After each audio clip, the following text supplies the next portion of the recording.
뒤에 찬양대 찬양이 끝난 다음에 박수를 치려고 하시다가 그냥 치신 건가요? 예, 뭐 한번 치시죠. 그러면은 다시 치시죠.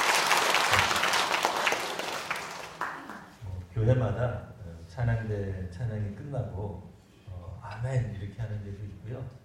또 박수를 치는 데도 있고 그렇습니다. 이렇게 표현하시는 거 괜찮은 것 같습니다. 자, 오늘 우리가 이제 예배를 드릴 때 예수님 그리스도 아직 성탄절은 이제 내일 모레긴 합니다만 성탄의 때 오신 그리스도에 대해서 보통 이제 세상에서 믿지 않는 다른 사람들이 이제 교회를 가리켜 기독교를 가리켜 혹은 예수님을 가리켜 말을 하기를 사랑의 왕이시다. 그래서 사랑을 이루기 위해서 오셨다. 이제 그런 개념이 분명히 있습니다. 없는 게 아닙니다. 근데 약간 이제 감추어진 개념, 잘 드러나지 않는 개념, 이제 그런 개념이 있습니다. 그래서 오늘 이제 구약을 특별히 이사야를 통하여서 그동안 우리가 많이 강조하지 않았던 이제 그 개념 하나를 설명하려고 합니다.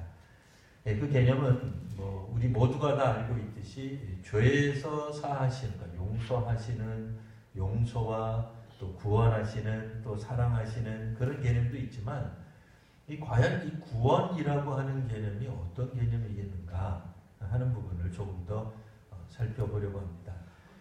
이사야서에서 나타나 있는 이 시대적 배경을 따져보면 이분들이 기본적으로 이사야도 그렇고 예레미야도 그런데요. 나라가 망하는 남유다, 북이스라엘, 이스라엘이 망하는 그런 시점에 이제 기록이 되어 있습니다. 나라를 빼앗겼다라는 말입니다. 이 나라를 빼앗긴 백성을 오늘 성경이 뭐라고 이야기를 하냐면 9장 1절 보시면 고통받던 자들이다.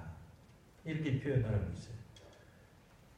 나라를 빼앗겼으니 나라가 이제 남의 나라, 남의 어떤 그런 지배를 받는다. 상상하기도 어려운 얘기죠. 그럴 때에 과연 우리 이 민족에게 희망이 있겠는가? 당연히 희망이 없습니다. 그럴 때 우리가 한마디로 요약하면 고통받는다. 이렇게 말을 할 수 있습니다.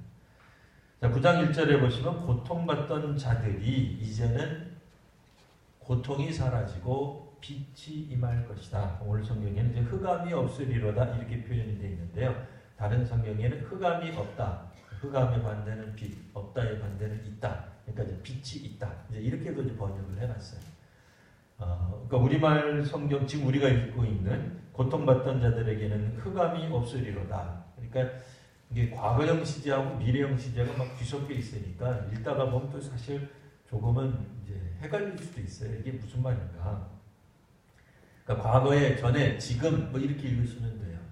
전에 고통받던 자들에게 앞으로는 이제부터는 고통이 사라지게 될 것이다.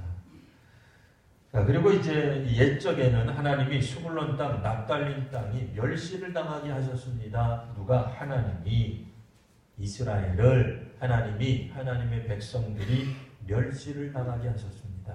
구약에서 하나님의 백성이 멸시를 당하는 것을 하나님이 허용하는 적은 하나님 백성들이 죄악을 저질렀을 때예요. 그때는 하나님이 멸시를 당하도록 하나님이 허용하세요. 일반적으로는 이런 일이 벌어지지 않겠죠. 근데 하나님이 나서서 하나님의 백성들이 멸시를 당하게 한다. 그 백성의 죄악과 연관이 있는 거예요. 근데 이 죄악 때문에 받은 이 심판이 얼마나 심한지 우리 이제 성경에도 보시면 2절 흑암에 행하던 백성이 큰 빛을 보게 됩니다.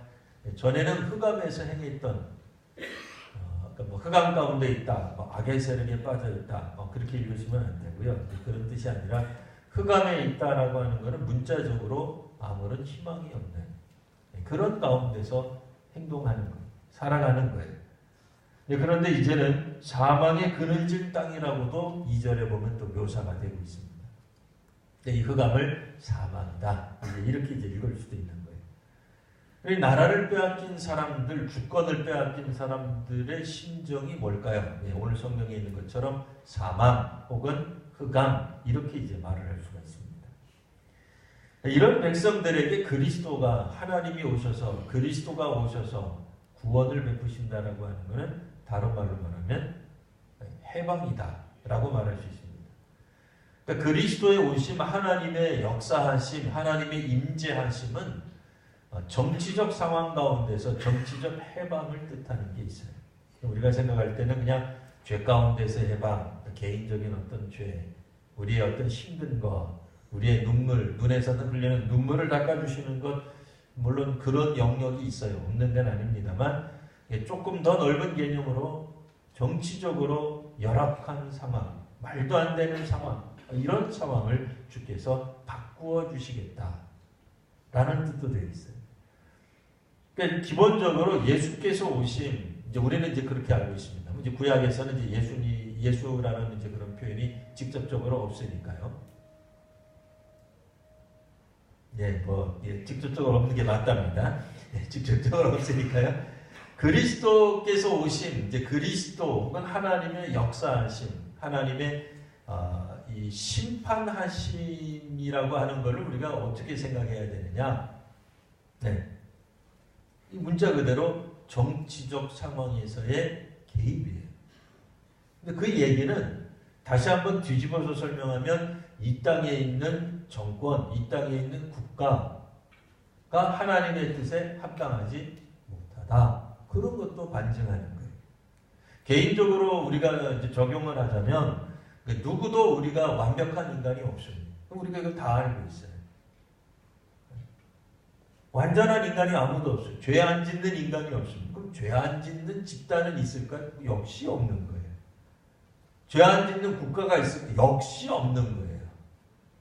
우리가 생각할 때에 국가뿐 아니라 뭐 작은 공동체뿐 아니라 개인도 사실 하나님 앞에서 그 죄악의 문제를 해결하지 못한다라는 말입니다. 개인적인 죄도 있겠지만 또 국가적 단위의 큰 공동체적 단위의 악도 있기 마련입니다. 최근에 나온 이제 뉴스를 보면 일본에도 혹시 또 일본 사람 있으면 빨리 또 손 드세요. 일본에도 외국인 근로자가 많이 필요하게 됐다는 거예요. 왜요? 이 나라가 초고령 사회에 진입합니다. 근데 문제는 뭐예요? 일할 사람이 없어요. 이 일본도 우리도 비슷하긴 합니다만 그러니까 외국에서부터 근로자를 모셔 가지고 와가지고는 이제 중요한 어떤 사업 현장 같은데 다 배치를 하는 거예요. 근데 이제 문제는 우리가 물론 이제 우리 성도님들 대부분은 일본 그러면 이제 좋게 생각하시는 분도 있지만 대부분 일본 그러면 이제 여러 가지 이제 생각이 이제 복잡하게 이제 있어요. 게다가 독도 문제 나오고 그러면 일본은 이거는 상종을 못할 이런 생각이 있겠지만 또 일반적으로 일본 그러면 또한 신사적인 나라다, 예의범절이 깍듯하다, 이런 생각을 가지고 있단 말이에요. 근데 실제로 일본이 한 귀퉁이에는 무엇이 있어요? 악이 있어요. 그래서 외국인 근로자들에게 임금을 안 준다든지 혹은 이분들이 아주 인간 이하의 어떤 그런 사업 현장으로 내몬다든지 나중에 이분들이 임금 문제를 가지고 고발이라도 하려 치면은 이민국에다 얘기해서 내쫓는다든지 그런 일을 저지른단 말이에요. 근데 곰곰이 생각해보면 그와 같은 일들이 일본에만 있는 게 아니에요. 안타깝지만 우리나라에도 있는 거예요. 우리나라라고 해서 이런 일들을 잘 하느냐, 외국인 근로자 문제를 우리가 정말 깔끔하게 아주 명확하게 잘 처리하느냐, 우리도 그렇게 잘 못해요. 어떤 정부가 들어서든지 간에 이런 부분들이 잘 해결되지 못하는 측면이 있다는 얘기예요. 그러니까 하나님의 백성인 히브리 백성들이 나라가 없을 때가 있었습니다.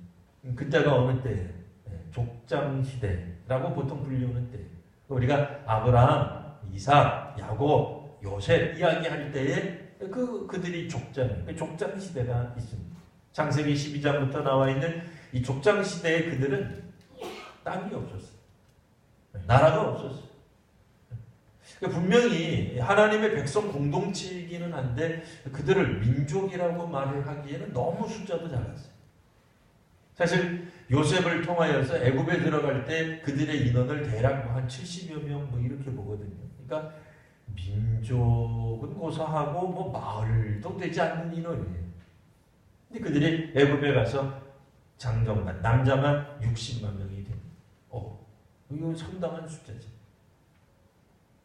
남자 숫자에 들어가지 않은, 소위 말하는 성인 남자에 들어가지 않은 사람들까지 합하면 대략 우리가 최소한 200만 이상은 되었다. 이렇게 추산할 수 있단 말이에요.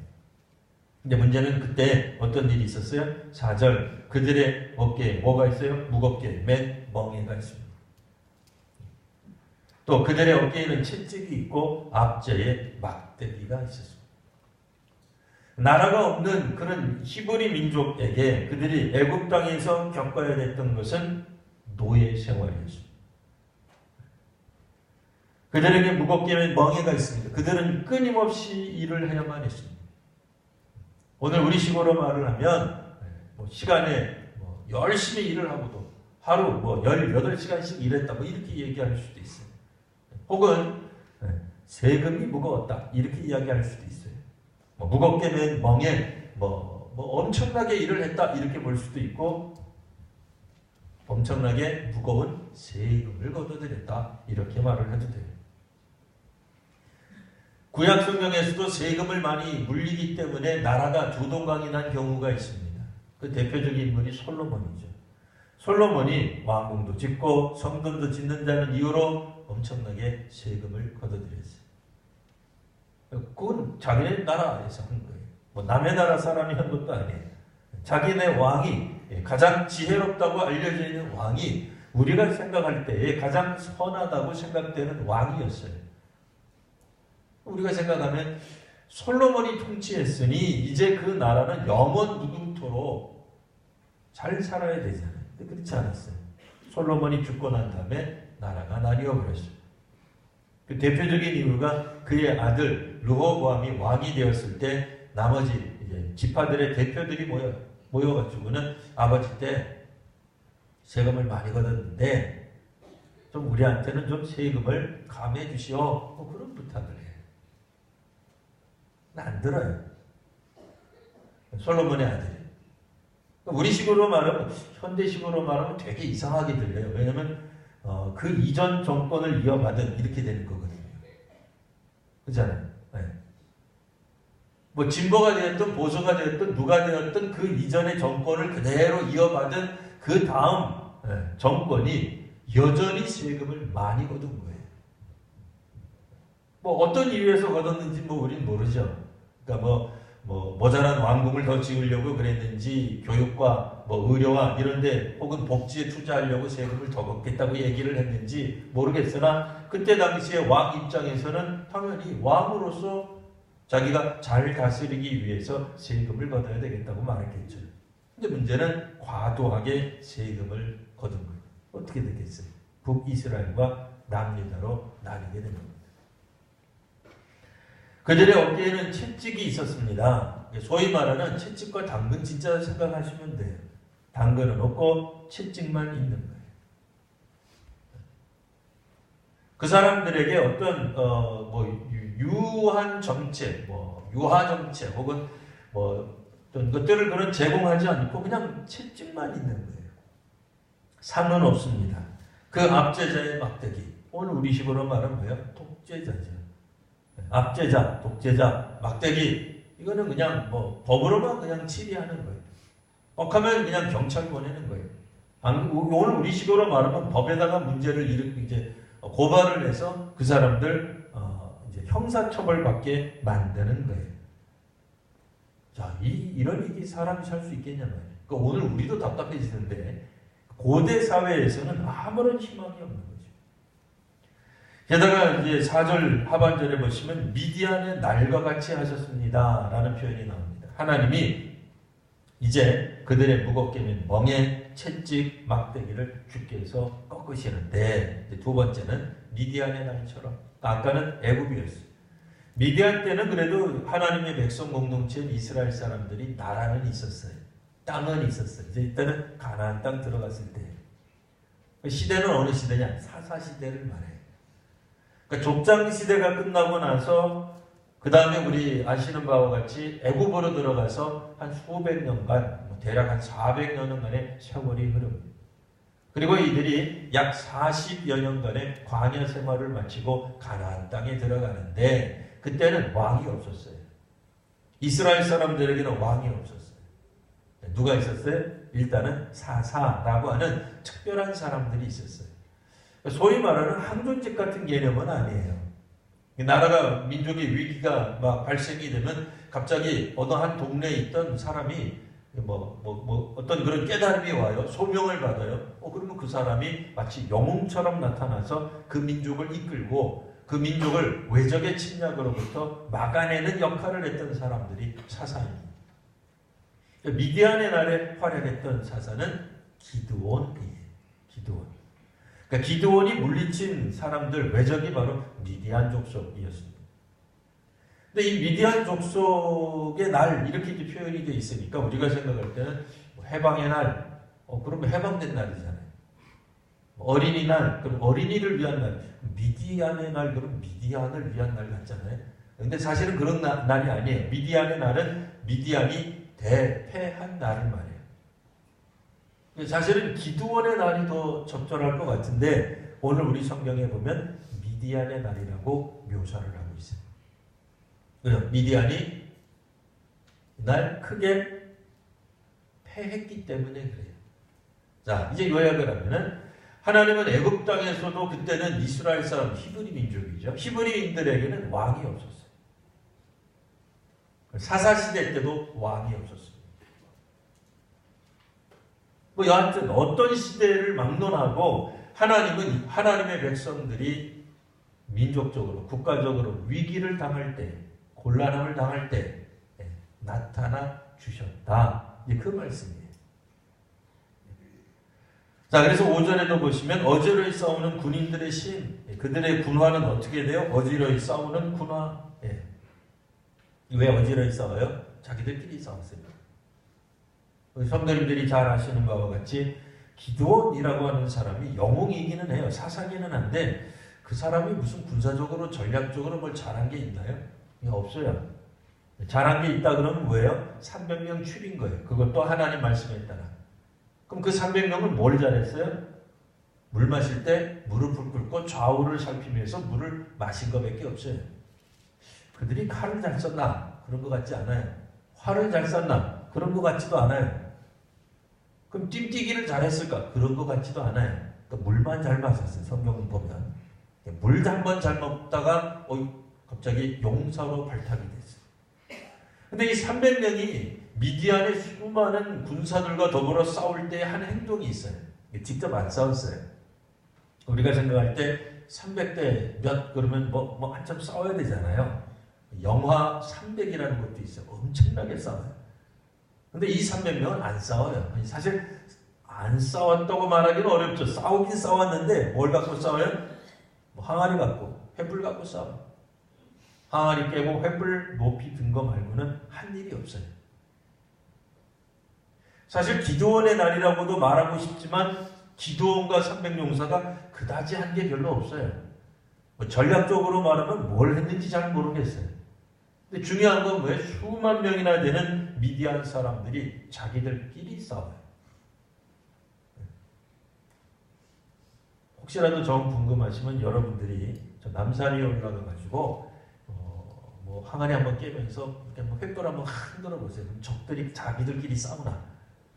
네, 자기들끼리 안 싸워요. 혹 여기 이제 나중에라도 중고등학생들이 있으면 너희들의 돈을 뺏는 언니 오빠들 누가 있으면은 너희들이 독을 하나 깨고 횃불을 한번 들어라. 지들끼리 싸운 거다. 안 싸워요. 자기들끼리. 근데 미디안 사람들은 그렇게 했단 말이에요. 물론 밤에 그랬으니까 그랬다라고도 말할 수 있지만 그들이 겁을 먹었기 때문이다라고 말할 수 있지만 당연히 아니죠. 이 전쟁의 핵심은 하나님의 개입이에요. 하나님의 역사 개입을 통해서 미디안 군사들 스스로 자멸하게 되었다. 애굽 군사들이, 애굽의 백성들이, 애굽의 여러 술사들이, 애굽의 바로가 히브리 백성들을 더 이상 붙잡을 수 없었다 그 얘기예요. 그때 당시에 이스라엘 사람, 그러니까 히브리 민족에게 왕이 있었느냐 없었어요. 물론 모세가 있긴 했습니다만 모세는 왕이 아니었어요. 미디안이 전멸하다시피 할 때에, 그러니까 이스라엘을 침략해온 미디안 군사가 전멸하다시피 할 때 기드온이 왕이냐? 왕은 아니었어요. 지도자이긴 했지만 왕은 아니었어요. 오늘 이 시대, 이 이사야서가 기록되어 있는 이 배경의 시대가 언제냐면 여전히 이제는 이제 세월이 또 한참 흐른 뒤에 이스라엘이 뭐 이런저런 이유로 북이스라엘대로 남유다대로 다 망하는 거예요. 나라가 망하는 거예요. 다른 나라의 침략을 받는 거예요. 이 사람들은 아주 무자비합니다. 그러니 백성들로 하여금, 하나님 백성들이 더 이상 살 소망이 없는 그 시점에 이제 6절에 보시면 이는 한 아기가 우리에게 낳고 한 아들을 우리에게 주신 바 되었는데 그의 어깨는 정사를 메입니다. 왕으로 오시는 거예요. 그의 이름은 기묘자입니다. 아주 놀라운 분입니다. 모사라, 이 말은 지혜가 가득하여 우리에게 충고해주는 사람, 조언해주는 사람이라는 뜻이에요. 그 이전에 수많은 사람들이 이야기하며 우리가 정권을 잡으면 잘할 것 같이 이야기했지만 어떤 왕들도, 심지어는 외국 왕들이라 할지라도 하나님의 백성들을 행복하게, 평안하게 만들지 못했다 그 얘기예요. 근데 이제 누가 오시느냐? 하나님이 보내시는 사람, 그리스도가, 메시아가 온다는 거. 메시아가 오게 되면 하나님이 이 역사 가운데 개입하시게 되면 어떤 일이 벌어져요? 7절, 그 정사와 평강의 더함이 무궁하게 될 것이다. 진짜로 평화가 이루어질 것이다 라는 말이에요. 이렇게 되기 위해서 한 가지 전제가 있어요. 이 전제를 사람들이 종종 빼먹어요. 성탄절 때. 뭐예요? 기존의 세력은 다 무너지게 될 것이다. 그 뜻이에요. 기존이 가지고 있었던 어떠한 정권도 그들의 어떤 그 업적이나 이런 것들을 사람들 앞에 자랑하지 못할 것이다. 라고 하는 거예요. 그러니까 누가, 오늘 우리 식으로 말한 거예요. 누가 대통령이 된다 한들 우리는 부정적으로 볼 수밖에 없습니다. 라는 뜻이에요. 뭐 갑자기 제가 촛불 들고 어디 광화문에 나가자 그런 뜻은 아니에요. 네. 그러나 기독교적 시각에서 볼 때 어떤 사람에게도 우리는 희망을 걸지 않습니다. 안타깝지만 어떤 공동체도 마찬가지.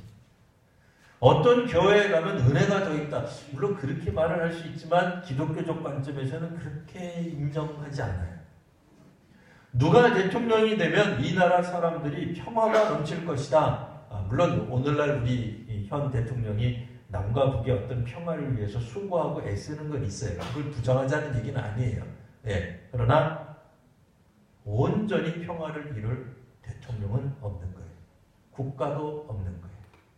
네. 혹시라도 여러분 이 말이 우리가 염세주의로 가자. 세상은 그냥 피광론으로 가득 찼다. 그런 얘기는 아니에요. 그러나 기독교적 세계관에 한 가지가 있는 거 잊지 마셔야 될 게 있어요. 이 땅에 있는 어떠한 제도, 정권, 사람, 혹은 생각, 사상도 하나님 보시기에 온전한 것이 아무것도 없어요. 그러니 어떤 사람이 통치를 하든 어떤 이념을 갖든 어떤 생각을 갖든 다 약점이 있기 마련이에요. 혹 옛날에 철학 공부하신 분 계세요? 고대 철학 배우고 나면 그 다음에 뭐가 나와요? 그 이전에 철학자들이 말했던 것에 약점을 보완하는 누군가가 또 나와요. 매번 나와요. 지금도 나와요.